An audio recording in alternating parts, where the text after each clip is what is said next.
Hello, folks. Back again with more ancient cosmography. And let's see. Well, this is an email I just saw. Apparently, I got it a week or two ago, but didn't. I just noticed it now.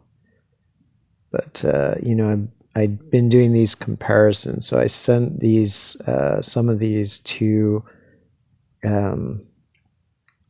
this English professor, Catherine Delano Smith, who writes about prehistoric cartography, prehistoric maps, and she theorizes. She has over 50,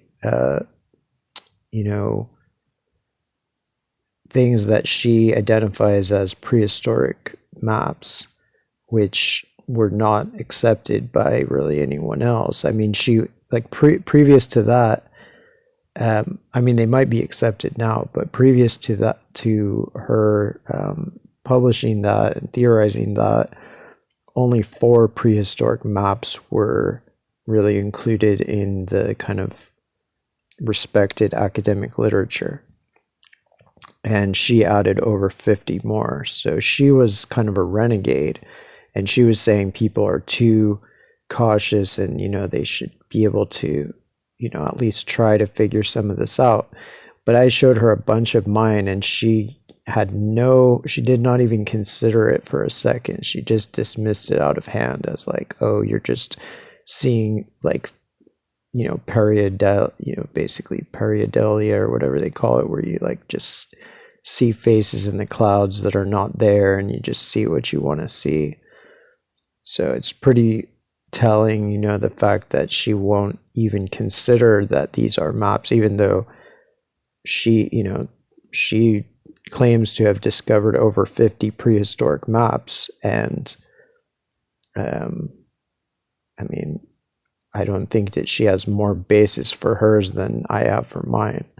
So yeah, she wrote to me, "Dear Mr. Millard, thank you for sending me your figures. They instantly reminded me of a passage in William Shakespeare's play Hamlet. End of scene 2, Hamlet. Do you see yonder cloud that's almost the shape of a camel? Polonius, by the mass, and 'tis a camel indeed. Hamlet, methinks it is a weasel. Polonius, very like a whale." So it's ironic she's bringing this up, because Hamlet, the story Hamlet, is actually about anthropomorphic maps of the sky and the earth. And, Hamlet's Mill is the book to understand that. The point is that any shape can be quote unquote seen as any figure by anybody. No training or specialist skills are needed. So this is the real point, is that she knows I'm not a quote unquote trained quote unquote specialist. I'm self-taught. I didn't have some professor like her to teach me and sign off on my knowledge. So according to her, basically, I don't know anything. That's how these scum, that's their worldview that they want to push on everybody. At lunch the other day, I pointed out, laughing, the shape of Britain in the natural patterning of the black and white marble table we were sitting at. Likewise, some of your shape can be, quote, seen as resembling the shape of an island or continent, the others much less so. This is called, quote, imagination, and she doesn't even put the other quote on the other side. You have enjoyed putting your imagination to work to match the realistically drawn figures in the cave art to the geographical outlines on a map of the world. There is no harm in this. It is fun. Hamlet was being mischievous, maliciously teasing Polonius. Chances are they are actually referencing constellations and shit here. I mean, who knows? But nothing in Hamlet is just idle. It's all meaningful. It's all symbolic. So there's no harm in this. It is fun, a good party game. It is not, however, intellectual reasoning. and has no value whatsoever, in my opinion. In modern scholarship, whatever your belief or religion is your private thinking. What? Oh my god, I think she said that because I mentioned that I consider these to be gods because these were the ancient gods by all historic evidence. I warned you I was likely to be skeptical. The fucking British spelling. It's like the brilliant British spelling of skeptical makes me think of septic, which is apt.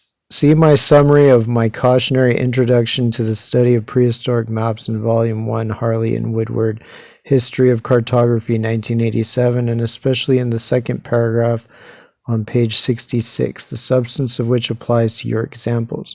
People are too quick to march natural and man-made markings to march them. I think she wants to write match.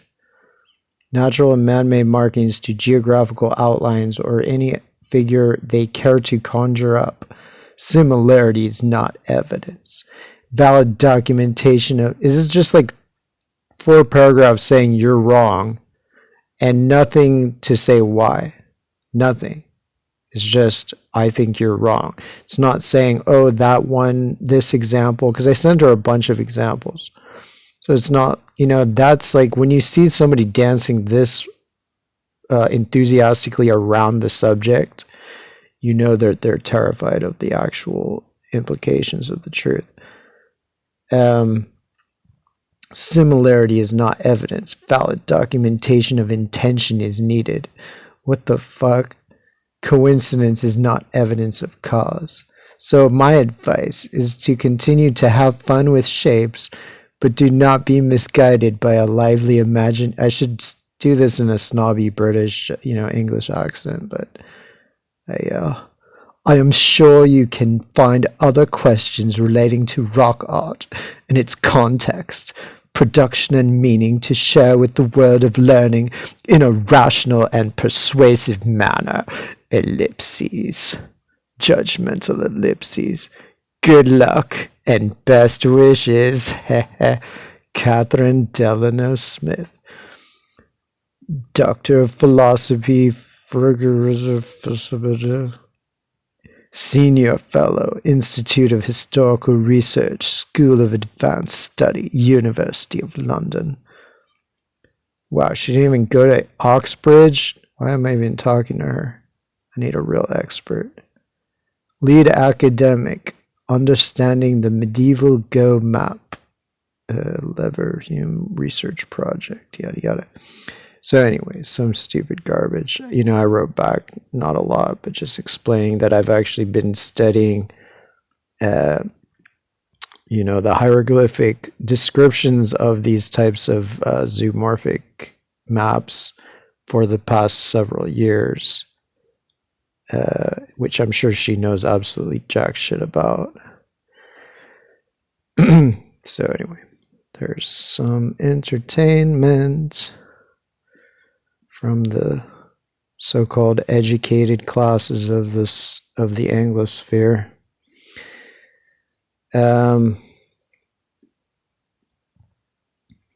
So yeah, here's this. So this, I'm not sure if I'm 100% on all of these. I'm 100% on this. This is definitely New Zealand.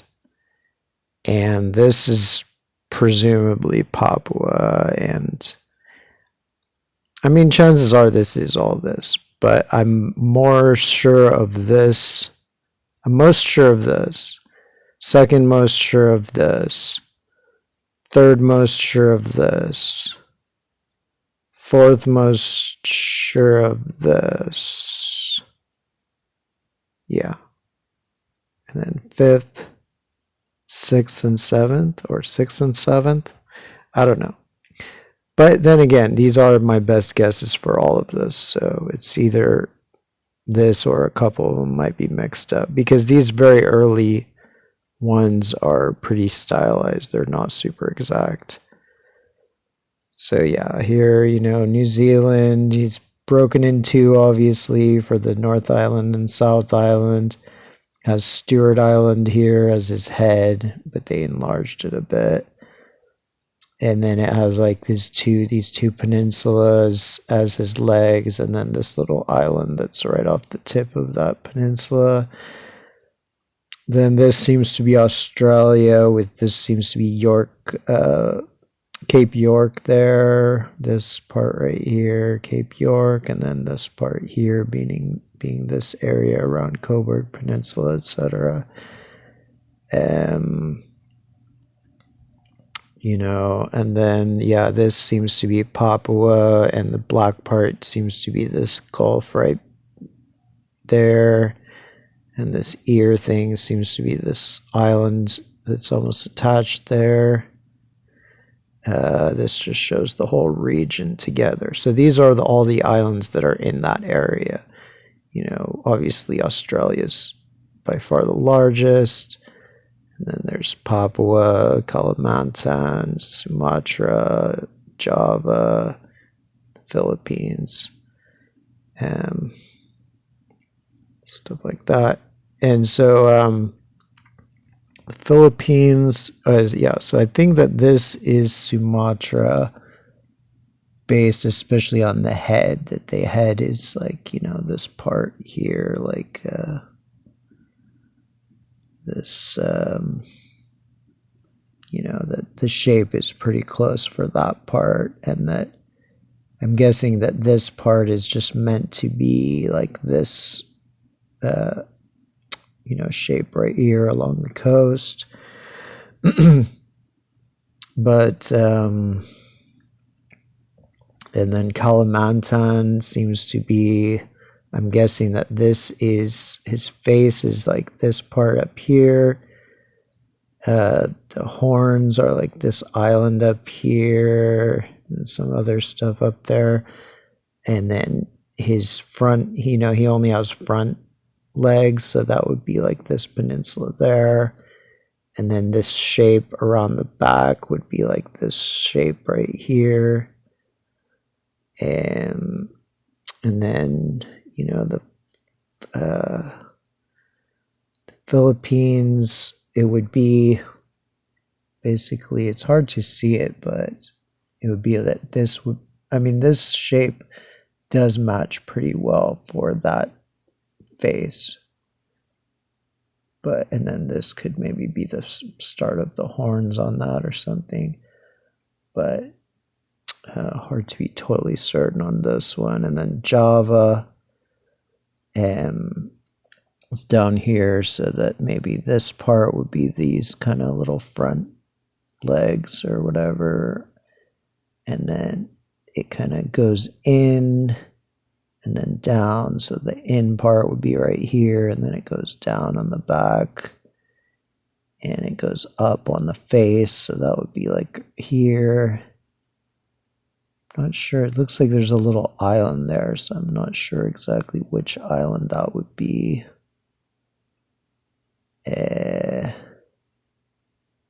So yeah. And and then this one, I'm thinking that this part here, like the Dahlak Island, etc., is like these two front legs, and that the wide part, like Dahlak Island, would be the wide leg, and then this skinny leg would be the kind of little peninsula just next to it. So anyway, this is from the Egyptian, Tomb 100 at Hierakonpolis in southern Egypt, I guess.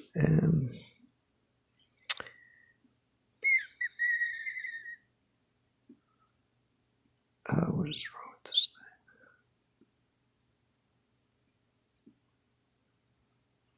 So yeah, this matches best. It tends to be they focus on one or two main areas of an island.